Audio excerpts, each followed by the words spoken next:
Good morning everyone. Chapter number 3 census and sample method आज हम study करेंगे। इससे पहले हमने दो वीडियो में हमने डिस्कस किया था सेंसस और सैंपल मेथड के बारे में, और मेथड ऑफ सैम्पलिंग के 3 सैम्पलिंग मेथड हम क्या कर चुके हैं, स्टडी कर चुके हैं। अब हम स्टडी करेंगे 4th सिस्टमेटिक सैम्पलिंग। जो हमारी सिस्टमेटिक सैम्पलिंग है उसके अंदर क्या होता है, जो पॉपुलेशन है हमारी उसको हमने क्या किया, अरेंज किया है न्यूमेरिकली, जियोग्राफिकली एंड अल्फाबेटिकली। हमने सारा का सारा डाटा अरेंज कर लिया, और वो जो डाटा अरेंज किया है वो किस बेसिस पर किया, एवरी nth आइटम 1 to 100 के अंदर बहुत सारी हमारी nth आइटम है, जैसे कि 5 लगा लेते हैं, 5, 15, 25, तो ऐसे हमारे पास बहुत सारी। इस तरीके से हमने क्या कर लिया, सिंपल तरीके से हमने डाटा को अरेंज कर लिया है। कोई भी हमारा जो डाटा हमने इकट्ठा किया, कोई पार्शलिटी नहीं की, क्योंकि हमें ये नहीं पता कि 15 नंबर पे, 25 नंबर पे या 35 नंबर पे है कौन, तो कोई भी पर्सनल बायस नहीं होता। डिमेरिट क्या है, not to get equal chance, सभी को इक्वल चांस नहीं मिल रहा है। देखिए जो 5, 15, 25 है इनको तो हमने चांस दे दिया, और जो रेस्ट है उनको कोई भी चांस नहीं मिला। होमोजेनियस डाटा ओनली इम्प्लीमेंट, देखिए जब हमने इसमें केवल न्यूमेरिकली ही डाटा ले तभी कैलकुलेट कर सकते हैं, जियोग्राफिकली ले तभी कैलकुलेट कर पाएंगे, या फिर अल्फाबेटिकली। अगर डाटा हमारा होमोजेनियस नहीं होगा तो हम ये मेथड इम्प्लीमेंट नहीं कर सकते। Next one is your quota sampling. जो हमारा कोटा सैम्पलिंग है, हम पॉपुलेशन को क्या कर देते हैं, डिफरेंट ग्रुप और डिफरेंट क्लासेस के अंदर डिस्ट्रीब्यूट कर देते हैं उनकी कैरेक्टरिस्टिक के अकॉर्डिंग।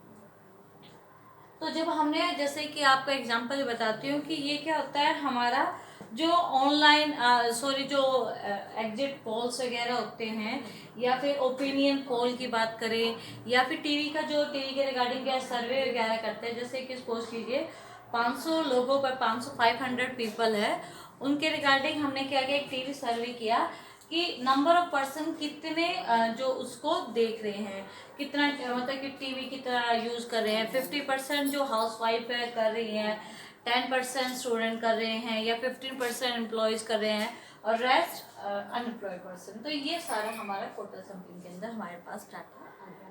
तो ये नॉट एक्सपेंसिव, ज़्यादा महंगा मेथड नहीं होता है, क्योंकि हमने डिफरेंट ग्रुप में डिवाइड कर दिया है, हाउसवाइफ है, एम्प्लॉयड पर्सन है, या स्टूडेंट है, ऐसे।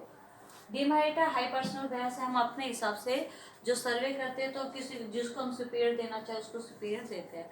नॉट रिलायबल, हर जगह ये मेथड क्या नहीं हो सकता रिलायबल, यानी हम उसको हर जगह क्या नहीं कर सकते हैं, यूज नहीं कर सकते। अब उसके बाद है हमारा कन्वीनियंस सैम्पलिंग। कन्वीनियंस सैम्पलिंग के अंदर क्या होता है, सैम्पलिंग डन करता है इन्वेस्टिगेटर अपने अकॉर्डिंग, जहाँ पर उसके क्या लगे कन्वीनियंस, जहाँ पर उसे सुटेबल लगे उसके अकॉर्डिंग क्या करता है, वो करता है। सिंपल मेथड है, कोई प्रॉब्लम नहीं डाटा को कलेक्ट करते समय, सिंपल है। इन्वेस्टिगेटर है, जैसे एक स्कूल का प्रोस्पेक्टस होता है जिसके अंदर स्कूल्स के रिगार्डिंग पूरी इंफॉर्मेशन होती है कि स्कूल में प्रिंसिपल कौन है, चेयरमैन कौन है, डायरेक्टर कौन है, और सब्जेक्ट्स टीचर क्या क्या टीच कर रहे हैं, या फिर स्कूल ने इन सालों के अंदर क्या क्या अचीवमेंट की है, या फिर स्कूल का ट्रिप वगैरह कहाँ गया। सिंपल मेथड है, लिक्स एक्सपेंसिव, ज़्यादा खर्चा भी नहीं करना पड़ता। डिमेरिट क्या, अनसाइंटिफिक है, साइंटिफिक वे से काम नहीं कर रहा है ये मेथड, और ये क्या है, अनरिलायबल। तो अब हम इसके बाद स्टडी करेंगे comparison between census and sampling. तो कंपैरिजन करते वक्त सैंपल और सेंसस और सैम्पलिंग के अंदर कंपैरिजन कर रहे हैं। अब हम स्टडी करेंगे रिलायबिलिटी ऑफ सैम्पलिंग डाटा की कहाँ कहाँ पर हमारा जो सैम्पलिंग डाटा है वो रिलायबल है। तो first one is your size of sample. जो हमने साइज लिया है सैंपल का उसके अकॉर्डिंग हम क्या करते हैं भाई, साइज किसका होता है कि हमने क्या है कि जो इन्वेस्टिगेटर है सेंसस के अंदर ईच एंड एवरी आइटम को क्या करता है, इंक्लूड करता है, लेकिन आपके सैंपल के अंदर क्या करता है, कुछ को क्या करा, सेलेक्ट करे। तो साइज अगर लार्ज होगा, उस जिस तरह की उसे इंफॉर्मेशन चाहिए उस तरह का अगर साइज से इंफॉर्मेशन मिल रही है तो डाटा कैसा होगा आपका, reliable. Second one is your method of sampling. आपको मैंने अभी 6 मेथड ऑफ सैम्पलिंग बताए हैं, तो आप जिस तरह का डाटा कलेक्ट कर रहे हो तो उसमें जोन सा मेथड और सैम्पलिंग सुटेबल है, अगर वो यूज करोगे तो डाटा आपका क्या है, रिलायबल है। अगर नहीं करोगे तो डाटा क्या नहीं होगा, रिलायबल नहीं है। Third one is personal bias. देखिए भाई, मैंने आपको बताया था कि जो मेथड ऑफ सैम्पलिंग है, 6 मेथड है, उनमें से 2-3 मेथड ऐसे हैं जिसके अंदर पर्सनल बायस पाई जाती है, जैसे परसुएसिव है, या फिर कोटा सैम्पलिंग है, या कन्वीनियंस सैम्पलिंग, तो ऐसे स्ट्रेटिफाइड, तो इनके अंदर क्या पाई जाती है, पर्सनल बायस पाई जाती है। तो फिर वो डाटा रिलायबल कहाँ से हो गया, तो हमें इन चीजों पर ध्यान रखना है। ट्रेनिंग ऑफ इनोवेटर, जो इन्वेस्टिगेटर या इनोवेटर डाटा को कलेक्ट कर रहा है तो उसको पहले क्या करना पड़ता है, ट्रेन करना पड़ता है। जब वो उस फील्ड में ट्रेन हो जाता है तभी वो क्या कर पाता है, प्रॉपर तरीके से डाटा को क्या कर पाता है, कलेक्ट कर पाता है, वरना नहीं कर पाता। अब उसके बाद हम टॉपिक डिस्कस कर रहे हैं बेटा, स्टैटिस्टिकल एरर। कौन कौन से हमारी एरर पाई जाती है जब हम डाटा को इकट्ठा कर रहे होते हैं। 2 टाइप्स की एरर होती है। First one is your sampling error and second one is your non sampling error. Sampling error क्या होता है कि ये नेचर के अकॉर्डिंग और साइज के अकॉर्डिंग क्रिएट हो जाती है। इसके अंदर क्या होता है, जो एस्टिमेट वैल्यू होती है, एक तो होती है हमारी एस्टिमेट वैल्यू और एक होती है हमारी एक्चुअल वैल्यू। उनके बीच में क्या आ जाता है, डिफरेंस आ जाता है। जब उनके बीच में डिफरेंस आ जाता है, जैसे सपोज कीजिए हमने एस्टिमेट किया था कि हम, जैसे कि मैं आज मार्केट में जाऊंगी और 1000 रुपये तक का खर्चा हो जाएगा, ठीक है, 1000 का मैंने एस्टिमेट लगा के चली थी, लेकिन क्या हुआ, खर्चा कितने का हो गया, 1500 का हो गया एक्चुअल में। तो डिफरेंस कितने का हो गया, -500। तो ये जो इस तरह की एरर होती है, ऐसे सैंपल के अंदर एस्टिमेट वैल्यू और एक्चुअल वैल्यू में डिफरेंस आ जाता है, तो वो कौन सी एरर होती है, सैंपलिंग एरर। उसके बाद है second one is your non sampling error. Non sampling error भी आपकी सैम्पलिंग एरर की तरह होती है, लेकिन इसमें क्या होता है, अलग अलग तरीके होते हैं जिसके कारण ये क्या हो जाती है, प्रॉब्लम क्रिएट हो जाती है। जैसे एरर ऑफ मेजरमेंट, आपने क्या किया है, अलग तरीके का मेजरमेंट तरीका ले लिया, जैसे कि पहले आप 1000 पे मेजरमेंट कर रहे थे, अब आप किस में करने लगे, लाख में मेजरमेंट करने लगे हो।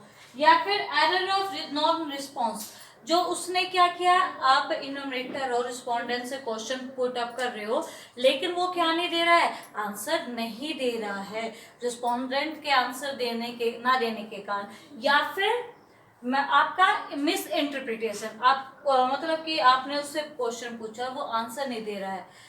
तो जैसे कि मैं आपसे पूछ रही हूँ, आपको समझ में आ रहा है या नहीं आ रहा, तो आप जब तक मुझे खुल के ये नहीं बताओगे कि मैडम नहीं आ रहा है या आ रहा है, तो मैं क्या सोचूंगी, या तो आ गया है या फिर हेजिटेशन इसका नहीं है।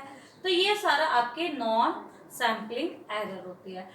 हम अपने सैम्पलिंग एरर को क्या कर सकते हैं, कवर कर सकते हैं सैंपल के अंदर, लेकिन जो हमारी नॉन सैम्पलिंग एरर है उसको हम एक पॉइंट ऑफ व्यू तक क्या नहीं कर सकते, कंट्रोल नहीं कर सकते। अब उसके बाद है लास्ट टॉपिक आपका बचा है, comparison of census and sampling method. Comparison करनी है किसके अंदर, हमें सेंसस ऑफ सैम्पल। फर्स्ट है, आप हेडिंग बना लीजिए, कवरेज। सेंसस के अंदर हम क्या करते हैं, ऑल आइटम को कवर करते हैं, ईच एंड एवरी आइटम क्या होती है हमारी सेंसस के अंदर इंक्लूड होती है। सैंपल के अंदर क्या होता है, सैंपलिंग के अंदर हमने क्या किया होते हैं, केवल कुछ ही आइटम को हम क्या कर लेते हैं, इंक्लूड करते हैं, ठीक है, सम आइटम इंक्लूड करते हैं। तो अब ये है second one is your suitability, कहाँ कहाँ पर आपका ये क्या है, सूटेबल है, कहाँ कहाँ पर आप इसको सूट कर सकते हैं। देखिए भाई, आपका स्मॉल एरिया के अंदर ही सेंसस संभव है, जैसे मैंने आपको पॉपुलेशन से रिगार्डिंग एग्जांपल दिया था। ये क्या है, ये आपके लार्ज एरिया को कवर कर सकता है, क्योंकि इसमें हमें क्या लेना है, 5000 में से या 5 लाख में से कितने लेने, 500 ले सकते हैं, 5000। एक्यूरेसी, सेंसस के अंदर हमने ईच एंड एवरी आइटम को सिलेक्ट किया, इसलिए उसके एक्यूरेसी होने के चांसेस क्या हो जाते हैं, ग्रेटर हो जाते हैं। इसके अंदर सारी आइटम हमने ली नहीं है, पर्सनल बायस भी हो सकता है, इसलिए लेस कॉस्ट। इसके अंदर आपकी बहुत ज़्यादा कॉस्ट लगती है, क्योंकि हमने सभी आइटम को इंक्लूड किया, इसके अंदर हमारी कॉस्ट क्या लगती है, लेस। इसके अंदर डाटा कलेक्ट कर रहे हो, एक एक पर्सन के पास जा रहे हो, फिर वहां से डाटा ले रहे हो, तो आपका टाइम कैसा लगता है, मोर टाइम। इसके अंदर आपका टाइम कैसा लगता है, लेस टाइम का कंज्यूमिंग। नेचर ऑफ आइटम, आप किस तरह की डाटा का कर रहे हो। देखिए भाई, इसके अंदर हेट्रोजीनियस डाटा ले रहे हैं।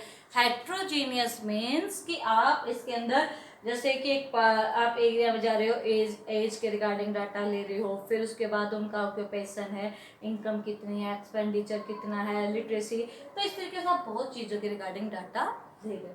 इसके अंदर कैसा डाटा आता है, होमोजीनियस, यानी इनकम से रिलेटेड, तो सारा का सारा सैंपल किसका होगा, इनकम से।